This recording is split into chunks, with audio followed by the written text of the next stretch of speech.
What if the reason you're tired, unfocused, and chronically irritable isn't because you need more sleep or better habits? What if it's something simpler?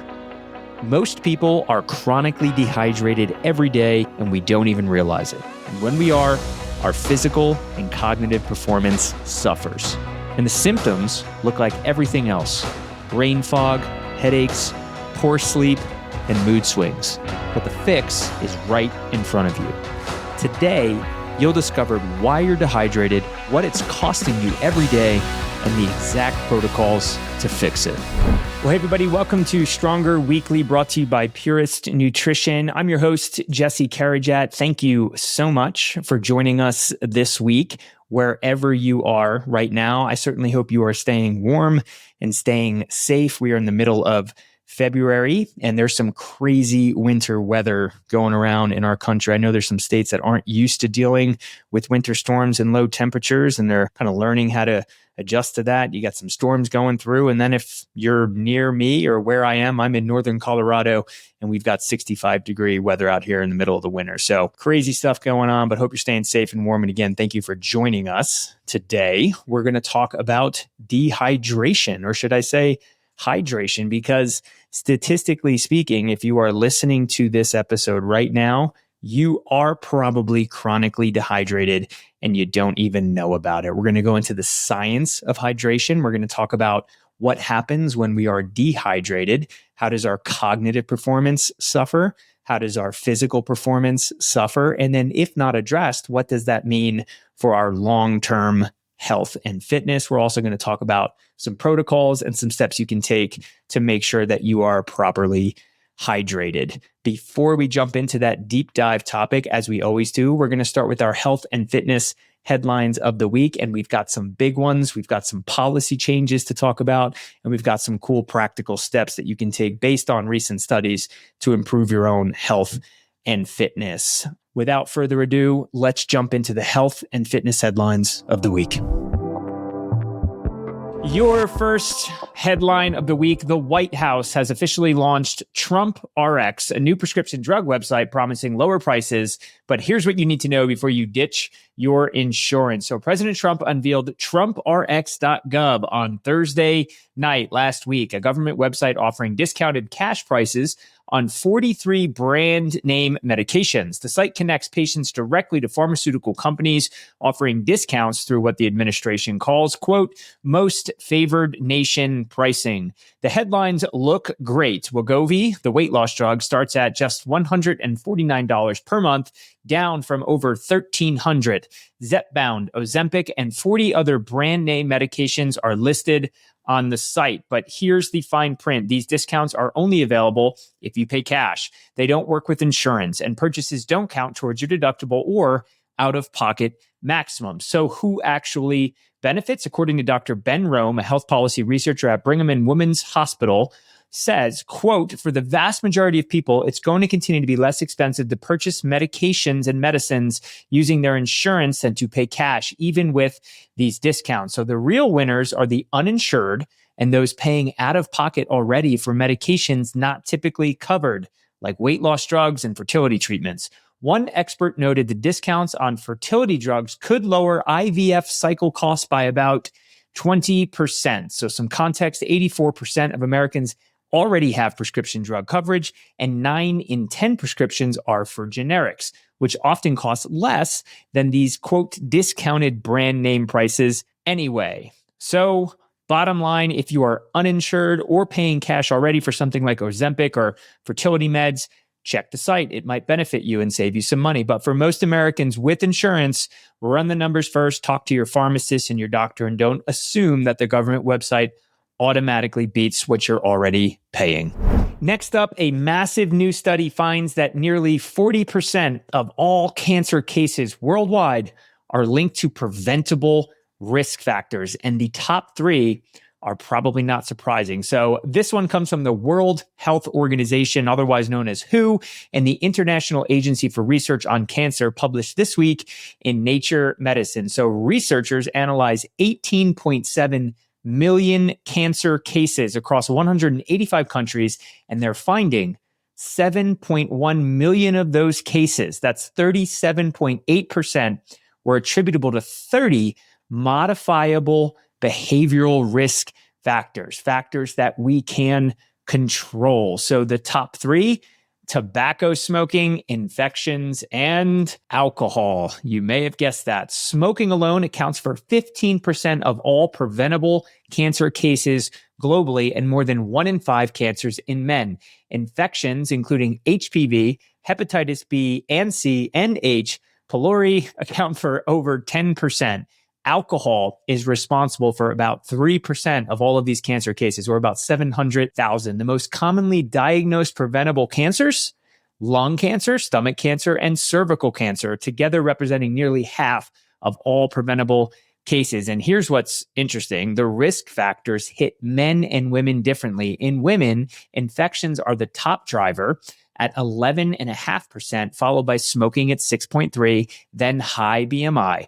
In men, smoking dominates at 23%, followed by infections and alcohol. Dr. Andre Abiwa from WHO put it simply, quote, "This is the first global analysis to show how much cancer risk comes from causes that we can prevent." So straightforward takeaway here, folks: don't smoke, don't drink a lot, try to lower your BMI, get vaccinated, HPV, hepatitis B and C, maintain a healthy weight, get screened for infections if you're at risk. If the lead author could choose one intervention with the largest global impact, she said it would be comprehensive tobacco control, saying, quote, "Tobacco remains the single largest preventable cause of cancer worldwide." 7.1 million cases is a powerful reminder, folks. Lifestyle matters, and cancer is, and can be anyway, preventable in most cases. Your next headline, a pretty polarizing one this week. The American Medical Association has changed its position on gender-affirming surgeries for minors, now recommending these procedures generally be deferred until adulthood. So the AMA, the nation's largest physician organization, released a statement this week saying the evidence for gender-affirming surgical intervention in minors is, quote, "insufficient for us to make a definitive statement." Their position: in the absence of clear evidence, surgical interventions in minors should generally be deferred to adulthood. This follows a similar announcement from the American Society of Plastic Surgeons, which recommended delaying gender-related chest, genital, and facial surgery until patients are at least 19 years old.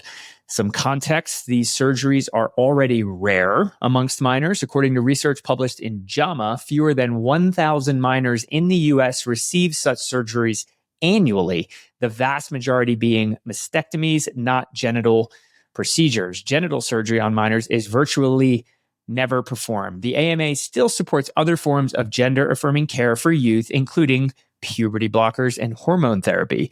And the American Academy of Pediatrics affirmed its guidance, quote, "does not include a blanket recommendation for surgery for minors." Dr. Andrew Racine, AAP president, stated, quote, "patients, their families, and their physicians, not politicians, should be the ones to make decisions together about what care is best for them." So this is a significant shift in stated position from the AMA, even if the practical impact is limited, given how rare these procedures already are.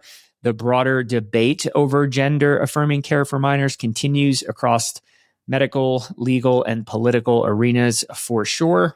More than 25 states have passed laws restricting this very type of care. And what's clear, major medical organizations are calling for more evidence and more caution when it comes to surgical interventions, especially for minors. Okay, next up, this one very practical in nature. Pink noise, or any type of sound machine while sleeping, may actually harm your sleep quality. So if you fall asleep to sound machines, pink noise, those steady rain or ocean type sounds, a new study suggests it may actually be hurting your deep sleep. Researchers at the University of Pennsylvania Perelman School of Medicine published findings in the journal Sleep this week, challenging the widespread use of ambient sound machines. They monitored 25 healthy adults over 7 nights in a sleep lab, exposing them to different conditions: aircraft noise, pink noise alone, both combined, and quiet sleep with earplugs. The results: pink noise, played at about 50 decibels, roughly the sound of moderate rainfall, reduced REM sleep by nearly 19 minutes per night. That's a lot, statistically speaking. So when pink noise was combined with aircraft noise, the effects got even worse. Both deep sleep and REM sleep decreased. Participants spent an extra 15 minutes awake, and they reported lighter, worse quality sleep overall. Here's why this matters. Dr. Mathis Basner, the study's lead author, explained, quote, REM sleep is important for memory consolidation, emotional regulation, and brain development. So when we lose it, that is not a good thing. And here's the concerning part. Children spend much more time in REM sleep than adults, making them potentially more vulnerable. Dr. Bassner cautioned against using noise machines for infants and toddlers. Man, my wife and I are 3 kids deep, and they relied on these things. So this is a bummer. It's a bummer to hear this. But what works, if you want some practical guidance and you do like some type of aid to help sleep, earplugs. I'm not doing this, but earplugs apparently work. They protected deep sleep from environmental noise without disrupting REM. My advice to you is if you can just fall asleep on your own with nothing, it seems like that's the way to go. So look, millions of people use white noise, pink noise, or rain sounds to sleep. About 18% of Americans use some kind of sound machine. Some people even leave a TV on.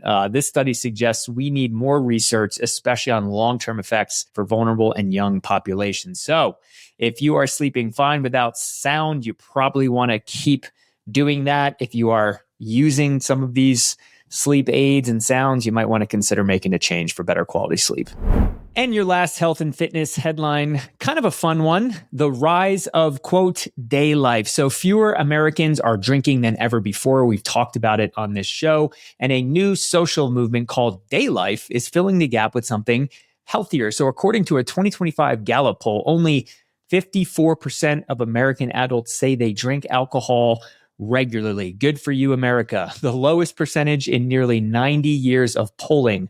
Among young adults, 18 to 34, that number drops to just 50%. The decline is especially pronounced amongst Gen Z and young millennials. A separate survey found 65% of Gen Z plan to drink less this year in 2026, and 39% say they'll adopt a dry lifestyle entirely. So how are young people socializing without alcohol? I don't know why I'm laughing at that, because my whole young life was basically summarized and kind of captured by alcohol, right? But things are changing. Enter day life, a term coined by the fitness social app Sweat Pals. It refers to a daytime social outing centered on alcohol-free fitness activities.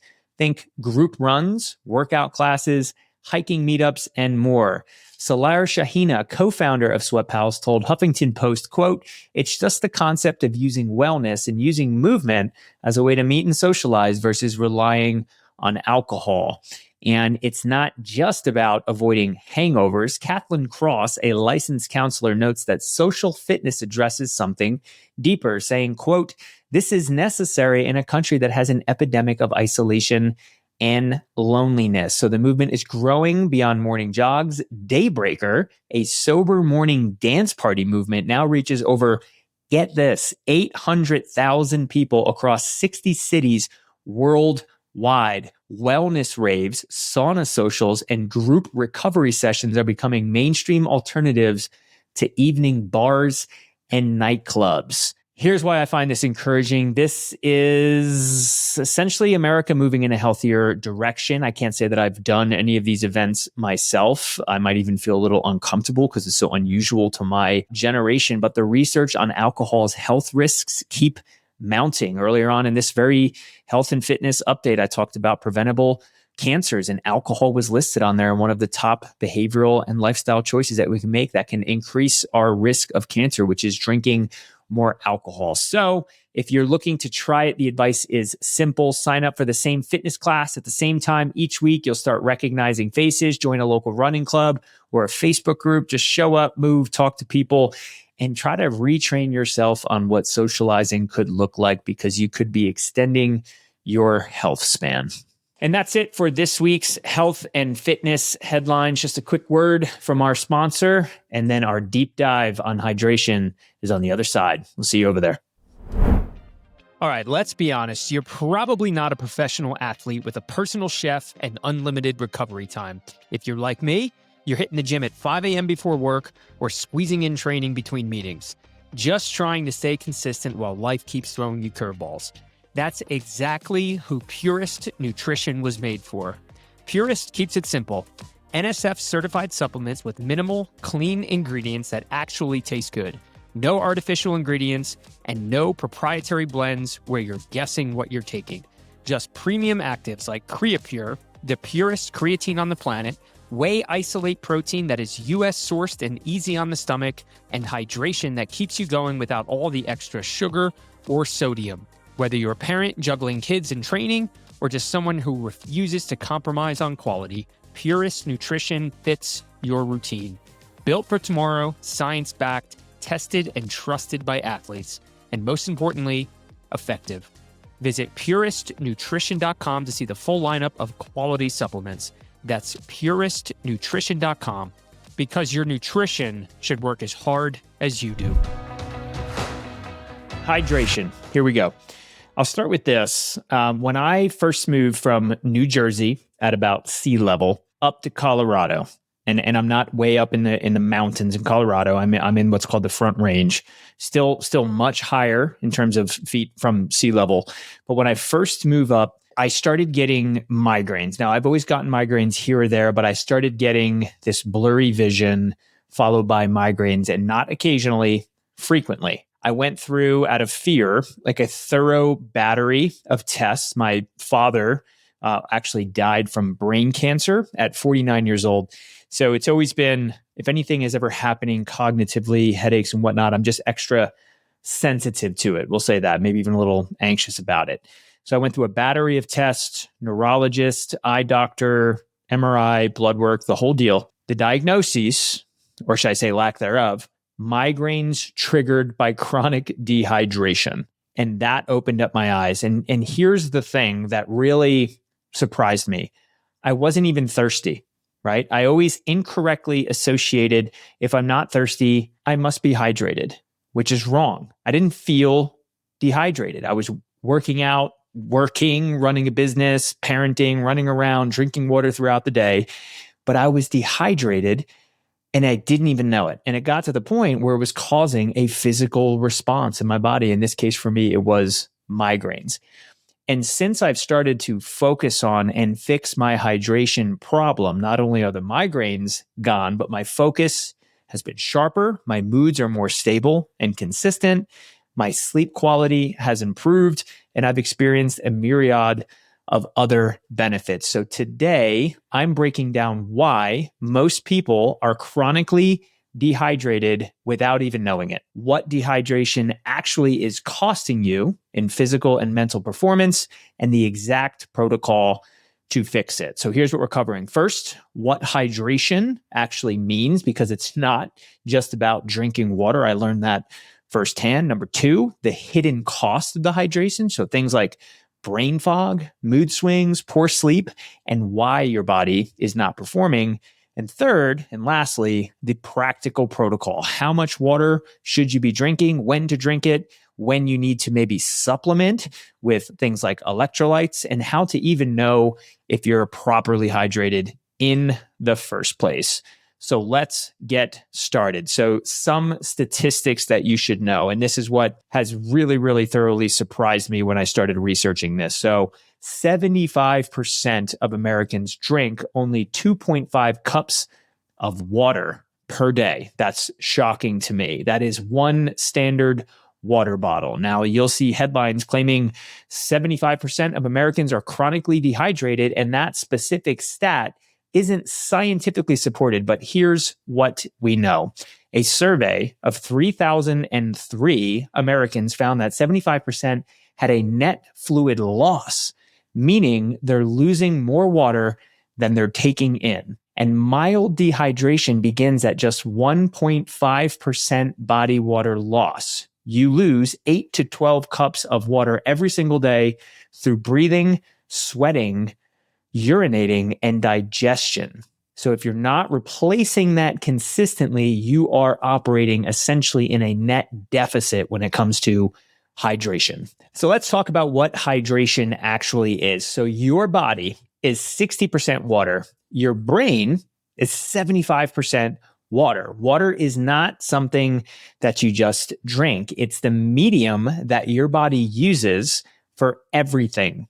What might you ask? Transporting oxygen and nutrients, regulating temperature, lubricating joints, enabling cellular function, all the most important stuff just to keep your body and mind operating. And when we talk about hydration, we're not just talking about volume of water, we're talking about cellular hydration, whether your cells have enough water and the right balance of electrolytes to function properly and optimally. And that's the piece that most people miss. You can drink a gallon of water a day and still be functionally dehydrated if you're not getting sodium, potassium, and magnesium. And here's why thirst is a terrible indicator of hydration. The problem, by the time you feel thirsty, you've already lost about 2% of your body's water content. A 2% loss at that level, cognitive performance declines, focus drops, mood deteriorates, physical performance absolutely suffers. Thirst is a late stage warning system. It's not preventative. You're not getting thirsty. That's not your body saying, I need water now. It's saying you already don't have enough hydration. And that's key. That's a key takeaway for all of this. That is why I wasn't catching my own dehydration before I started having those symptoms of migraines. I would be drinking when I was thirsty, but I was already behind. And because I had just relocated from New Jersey to much higher above sea level in Colorado, it was exacerbated. And that's a big, big problem. So when I moved at altitude, you lose water faster. There's lower humidity. There's increased respiration. Your body is working even harder to get oxygen. And I didn't even realize it. The recommendation at sea level, if you're listening near or at sea level, is 8 to 10 cups of water per day. At altitude, 12 plus cups minimum. If you just follow me around here in Colorado, you'll notice that every single person has a water bottle. And I just didn't really pick up on that. So that's a key there. And I just wasn't adjusting for it. My body was paying the price and I started to get blurry vision. I can remember being on Zoom calls where I was supposed to show up and lead teams and perform. And I just felt like I didn't have that extra gear. And again, I had no idea is because deep down I wasn't hydrated. So it was a big takeaway for me. So let's talk about brain fog and cognitive decline, exactly what I was experiencing, and you might be too. Your brain, again, 75% water.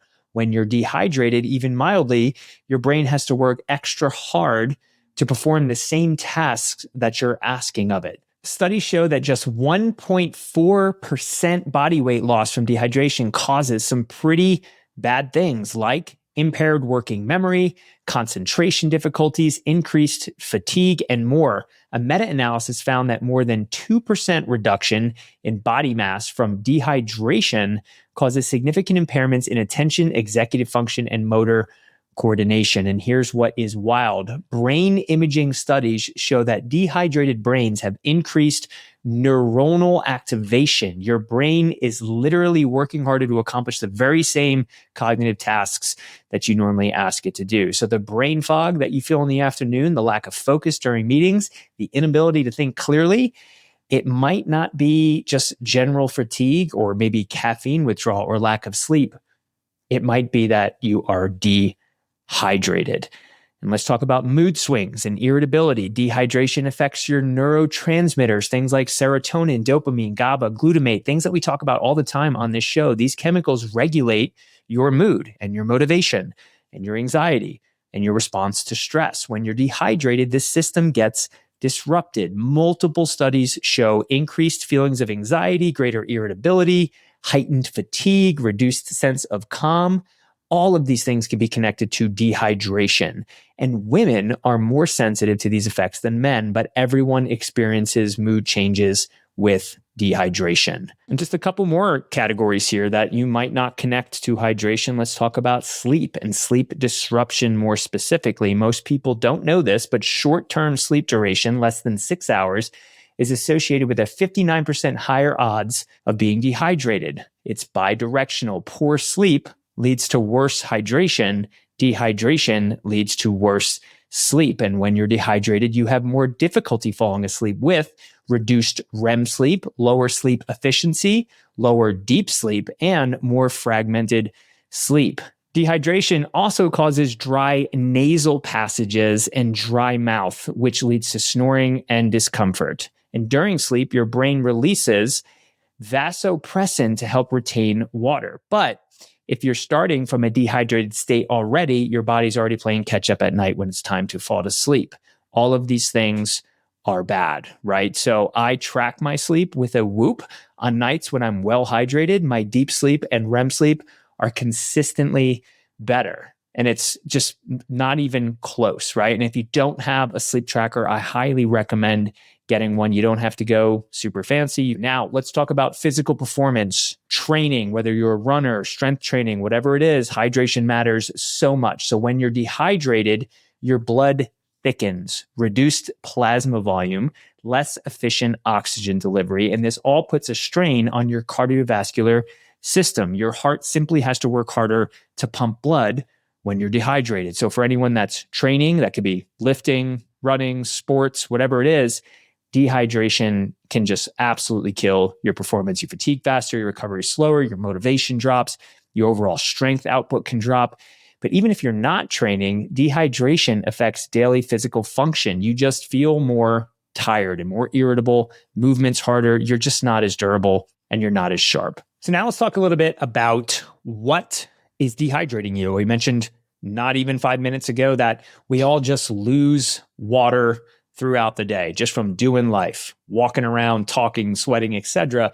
But there are some culprits or some reasons why you might become dehydrated faster, right? So the most common culprit, just not drinking enough water. No one will recommend that to be hydrated, you're drinking soft drinks and sweet drinks and things like that. Water is the best way for you to remain hydrated. And this is the simplest and most common cause. Most people just don't drink enough water, but there are other culprits that can make you dehydrated. And let's start with the one that I love to hate on, alcohol.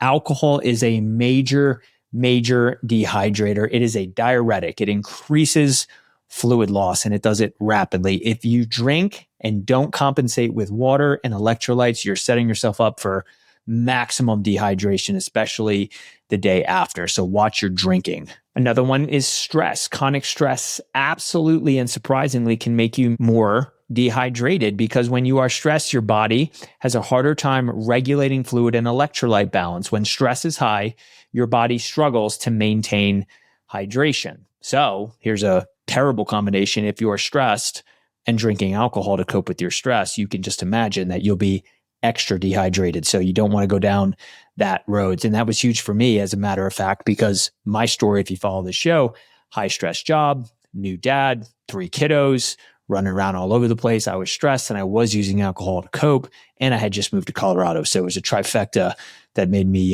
just devastatingly dehydrated. So things to keep an eye on. Here's another one for you. I think this is commonly known, but we'll touch on it. Caffeine, mild diuretic, but moderate amounts are fine. The issue is when people drink coffee all day long and nothing else. That can be tough. So caffeine is definitely something that can dehydrate you. And then last one, obvious here, worth stating, exercise. You lose lots of water through sweat, especially if you're pushing yourself hard and doing some longer steady state cardio. If you're training hard and not replacing fluids, you are absolutely setting yourself up for dehydration. So with those as the culprits and kind of laying down already the scientific framework as to what dehydration is, why it's important and what causes it, let's talk about some protocols to fix it, to make sure that you are properly hydrated. And we'll start with how much water. How much water should we be drinking? Because it is not a one size fits all. So the standard recommendation is 8 glasses a day, but that's actually just not enough for most people. You need to adjust for where you live. How active are you? How much are you sleeping? How stressed are you, etc. All things that we all just went over. So let's talk about some better guidelines. So for men, for most men, 125 ounces, which is about 15.5 cups per day. For women, 91 ounces, about 11.4 cups per day. But the most accurate formula is actually based on body weight, which is 0.5 to 1 ounce per day of body weight. I weigh 186 pounds. Okay, so it's as simple as taking that number and multiplying it by either 0.5 or 1. And that's how you get to a more accurate recommendation for how much water you should be consuming per day. If you are training, if you are actively doing a strength training, cardio training program, ideally both, you should add 16 to 20 ounces per hour of exercise per day on top of that amount. If you're at altitude like me, add another 2 to 4 cups to your baseline. So again, if you're exercising, that's a calculation for you to add more hydration. And depending on where you live, you want to add more cups as well. So let's talk about when to drink it, because timing matters as well. Per studies that I've researched for this episode, it is a great idea to front load your hydration. Drink more water in the first half of the day. And here's why. If you chug water right before bed, you're waking up multiple times to use the bathroom, which disrupts your sleep. That is not good. A better approach in the morning, 16 to 24 ounces upon waking, and key here, before coffee. Drink throughout the day, consistently sipping. Drink pre-workout. Definitely focus on a pre-workout hydration protocol. Look to take in about 16 to 20 ounces before you work out. Drink water while you work out, and then post-workout, it's recommended another 20 to 24 ounces. And in the evening, lighter intake. Stop any drinking, heavy drinking, if you can, at least 2 hours before bed to ensure you don't have some of those detrimental effects from alcohol that we talked about earlier. And this is a strong recommendation of mine. I recently, in the past 2 months, started actually regularly consuming an hydration supplement. I used Purist Nutrition's hydration, and it has been a game changer for me, especially, again, being so active, living up here in Colorado and having a pretty stressful life. When do I take those supplements? And key here with this particular supplement from Purist Nutrition, it's all about electrolytes, because it's not just about water, it's about electrolytes. We're going to get into that in a second. But what I do, depending if I'm cold plunging in the morning, I will wake up, I will have my hydration supplement, I will get in the cold plunge, and then I will work out.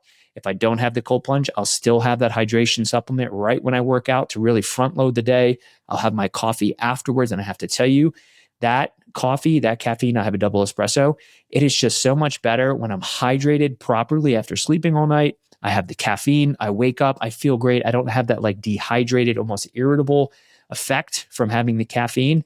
And it just works perfectly. I'll also mix my hydration supplement into my pre-workout before I go. That way I'm definitely hydrated as I'm exercising. And then sometimes it depends. I might have some more hydration later on in the evening. It all depends. But I found that first thing in the morning and pre-workout has worked wonders for me. Let's be honest, most of us don't have a private gym, a full-time trainer, or hours every day to lift. If you're like me, you don't even have time to commute to a local gym. You're training early in the morning or carving out 40 minutes between work, kids, and everything else competing for your time. And when fitness matters that much to your well-being and your health, you've got to have home fitness equipment that's as strong and reliable as you are. That is exactly why I use Rep Fitness. Rep is built for people who train with purpose, people who need high-quality, reliable equipment engineered for real strength. Designed right here in Colorado, USA, Rep Fitness provides racks, benches, bars, and plates that offer commercial-grade durability without commercial gym prices. Premium materials, smart engineering, and fair pricing. Whether you're outfitting your very first garage gym or upgrading your current setup to match where you want to go with your training, Rep makes gear that keeps up with your life and your goals. Visit repfitness.com to see their full lineup. Racks, benches, bars, plates, conditioning tools, and everything you need to build a home gym that works as hard as you do. That's repfitness.com. So let's talk about why electrolytes are important, because that's exactly what I'm getting in this supplement. So water alone sometimes is not enough, especially, again, when you're active, stressed, if you're drinking alcohol, doing cold plunges, you just need electrolytes. And most of us are just not getting enough that we need. So let's talk about those electrolytes. So number one, sodium regulates fluid balance and nerve function. Most people underconsume sodium, especially if they're active. So that's a key one. Number two, potassium, which is critical for cellular hydration and muscle function. You lose potassium through sweat, so it's important to replenish it. And then the last one, magnesium. Magnesium is key. It supports cellular function and sleep quality. And unfortunately, most Americans are deficient in magnesium. And when I finally I just wish I would have known all of this earlier, started actually paying attention to electrolytes, not just water volume. That's when everything clicked. And again, if you're going to look into a supplement, Purist Nutrition, highly recommend it. You want to look for one that has the right balance of sodium, potassium, and magnesium without a ton of sugar or artificial ingredients. And that is key. There are supplements out there that are electrolyte or hydration type supplements. They have all the electrolytes. You flip it over, you're taking on 12, 15 grams of sugar. Not something you want to be doing. So important to have the stuff that you need and not the stuff that you don't want. So highly encourage you looking into an electrolyte supplement if you're open to it, because I got to tell you, nothing hits like slamming 12 ounces of water with electrolytes versus just the 12 ounces of water. There's just no comparison. So let's touch on real quick. How do you know, right? How do you know if you are dehydrated? If you're not maybe even feeling some of the symptoms that we've described here on this episode, there is a way that you can do. It's very simple, just to kind of ask or figure out, are you dehydrated? So it's called the urine color test. It's the simplest way to know if you're hydrated. Just look at your urine, right? So here's the different colors, and you can look this up and Google it if you want more information, but here's the basics of the colors, right? So after you urinate, take a look at it. If it is a pale yellow, good to go. You're hydrated, right? If it is a dark yellow or even an amber, you are dehydrated. You need to drink more water, maybe even some more electrolytes. If it is clear, you are possibly overhydrated. Yes, that is a thing. Don't go too crazy. That's somewhat benign, but you could actually be overhydrated. So you're looking for that pale yellow to kind of be in the sweet spot, if you will. So check your first morning urine. That's the way to go. And if it's dark, you went to bed dehydrated and you do something about it. So it's really good just as you're going throughout the day, just to take a peek. It could be an indicator for you, again, because you're not always going to be symptomatic of being dehydrated. If you see that your urine is starting to shade maybe a little bit more towards yellow or amber, just make sure you're intentional for the remainder of the day, and even add some electrolyte supplements if you have one, just to kind of catch up. So again, here, things to avoid, folks, if I can just pick a couple to revisit and hammer down here: avoid excessive alcohol consumption for a myriad of reasons, not just dehydration. Avoid excessive caffeine. 1 to 2 cups of coffee is fine. I think 6 cups or maybe a couple double espressos with no water is not going to serve you well.